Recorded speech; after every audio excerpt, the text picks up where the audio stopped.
Bonjour cher ami, j'espère que tu vas bien. Nous sommes, nous sommes dans la semaine mondiale de l'allaitement. Alors aujourd'hui, je vais te partager mon expérience de maman. J'ai allaité mes deux enfants. Alors le premier enfant, je l'ai allaité jusqu'à l'âge de 3 ans. Et mon deuxième enfant, ma deuxième fille, je l'ai allaité jusqu'à l'âge de 2 ans. Donc j'ai aussi fait du co-allaitement, une à gauche, une à droite. Autant te dire que c'était sportif d'allaiter. Alors quand j'ai commencé à allaiter, j'avais énormément de doutes, j'avais des craintes. Est-ce que j'allais pouvoir nourrir mon enfant simplement avec une ressource intérieure? Je crois que c'était la chose la plus étrange, de me dire que j'allais pouvoir faire grandir un petit être simplement avec une production qui était personnelle. C'était très particulier. Et souvent, si tu me suis sur ma chaîne YouTube, tu verras que je parle souvent de la notion de empowerment. Empowerment, ça veut dire que le pouvoir, il n'est pas toujours à l'extérieur, il est bien souvent à l'intérieur. Et je l'ai vraiment vécu, cette sensation, et j'avais énormément de crainte, de peur, et je me disais, mais c'est incroyable d'avoir un petit être si fragile, si petit, et es-tu bien sûr que tu vas réussir à le faire grandir? Et je me dis, quand on a des craintes et des doutes comme cela, c'est très important d'être entouré des bonnes personnes. Tu as la Leche League, tu as aussi, moi dans la Drôme, j'avais Solidarilait. Donc j'avais appelé cette association pour m'expliquer un petit peu comment l'allaitement fonctionnait. Est-ce que je vais avoir suffisamment de lait? Est-ce qu'il est suffisamment nutritif? Est-ce la bonne option? Est-ce qu'il ne faut pas que je complémente avec autre chose? Donc j'avais énormément de questions. S'ajoutait à cela le fait que j'avais mal quand j'allaitais. C'était extrêmement douloureux. Je me suis dit je ne tiendrai pas 5 minutes. Mais en fait j'ai tenu 3 ans. Donc j'avais beaucoup de volonté. Je pense que si je devais refaire les choses, peut-être je ferais un petit peu différemment. Mais à l'époque, j'étais tellement convaincue que le lait maternel c'était le meilleur, et je le suis toujours convaincue, mais ça m'a demandé tellement de mobilisation de mon corps pour l'enfant que voilà, c'était pas forcément une expérience facile pour moi, même si aujourd'hui je ne le regrette pas. Alors quand j'avais appelé ces associations Solidarilait, Leche League, ils m'avaient orienté donc sur une histoire que j'ai trouvée vraiment stupéfiante. Je crois que c'était dans les années 60 ou 70, on avait dit aux mamans, vous savez, chère maman, votre lait, il n'est pas bon. En fait, il n'est pas assez nutritif pour votre enfant, et c'est pourquoi on vous recommande d'acheter les laits en poudre pour faire en sorte que votre enfant, il ait tous les nutriments nécessaires. Alors les mamans, évidemment, quand elles entendent ça, qu'est-ce qu'elles veulent? Le meilleur pour leurs enfants, donc elles ont commencé à abandonner l'allaitement maternel, et elles ont acheté donc ces laits en poudre pour les bébés, et elles ont enrichi au passage voilà, les compagnies laitières. Alors ce qui était intéressant, c'est qu'ils ont bien sorti des études scientifiques. Donc je vais t'expliquer parce que j'ai trouvé ça, comment te dire, stupéfiant, et en même temps je trouve ça, j'ai pas de mots pour te dire ce que j'ai ressenti en entendant cette histoire.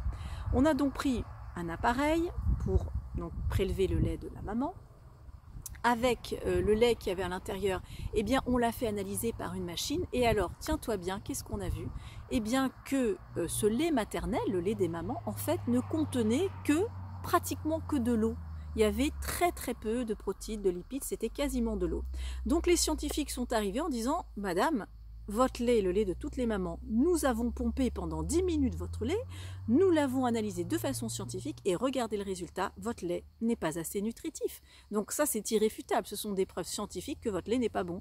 Donc on vous conseille d'acheter les autres laits. Bon, les mamans elles se sont dit, ma foi, il y a des études qui sont publiées, on voit bien que mon lait il contient pratiquement que de l'eau, j'ai peut-être pas envie que mon enfant il soit nourri que de l'eau, donc je vais effectivement abandonner l'allaitement maternel.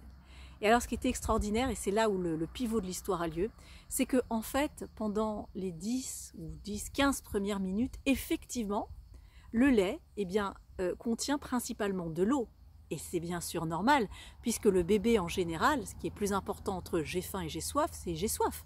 Donc il faut d'abord hydrater le bébé. Donc les 10-15 premières minutes, le corps est bien fait, on va donner au bébé, à travers le lait maternel, quasiment exclusivement de l'eau.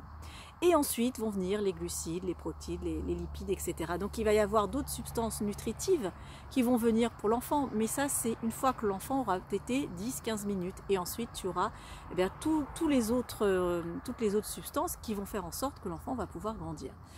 Donc cet exemple, il est très intéressant. C'est simplement pour te dire qu'il y a plusieurs éléments qui font qu'à un moment, on va céder. La peur.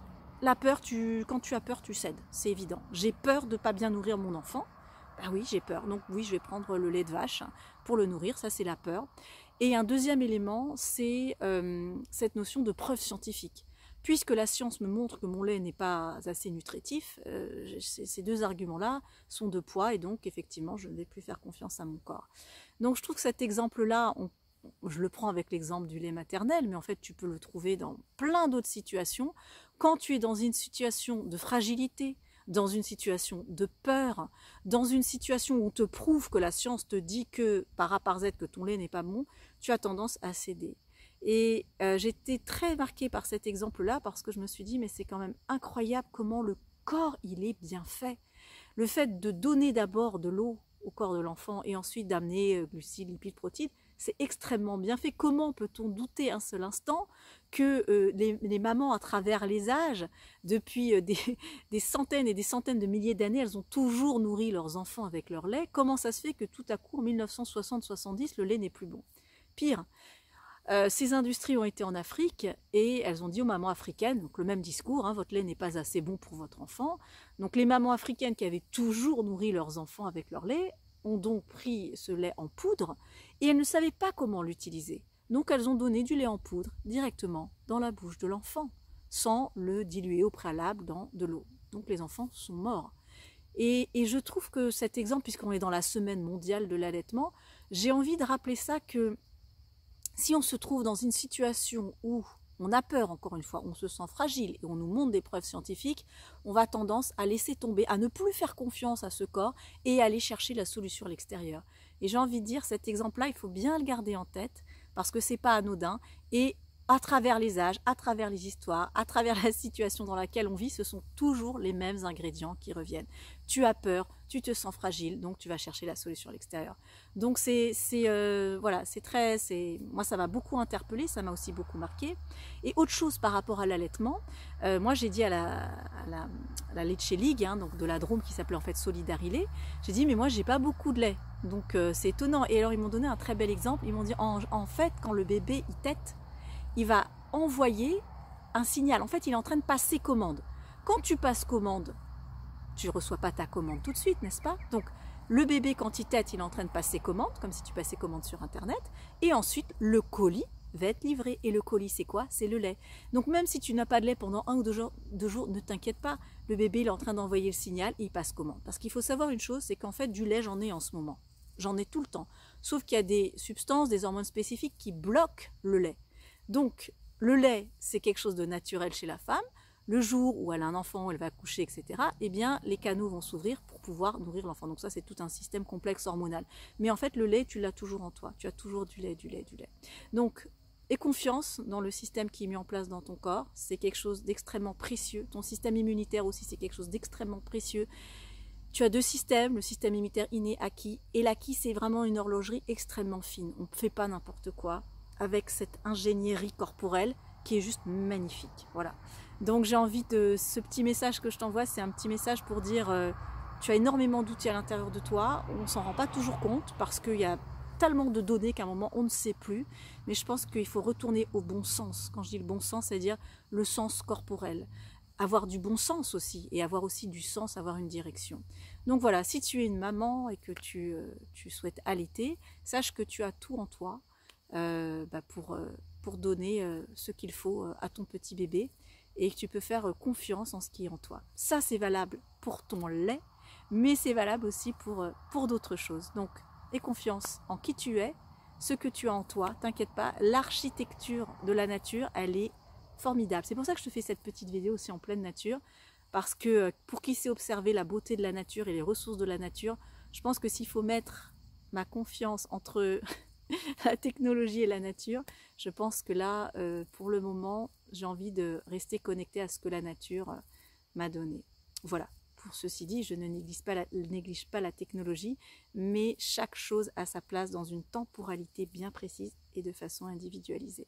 Je te souhaite bon courage si tu es une maman qui allaite, et puis voilà, continue à croire en tes pouvoirs, parce que pouvoir allaiter et donner la vie, et en plus pouvoir nourrir son enfant avec son lait, je trouve que c'est un pouvoir immense qui a été attribué à la femme. Je te dis à très bientôt et bon allaitement. Au revoir.